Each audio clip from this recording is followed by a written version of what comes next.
Today we're going to install and do a review on this front fender for the Tuttio Soleil01.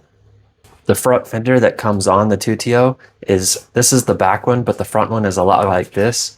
It's super flimsy and we actually already broke ours, which is why we got this replacement one.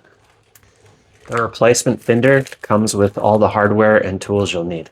There's only 3 bolts that hold it on. Make sure to finger tighten all 3 first and then go back and tighten them all the way down. This is actually the second fender kit I've bought for this bike.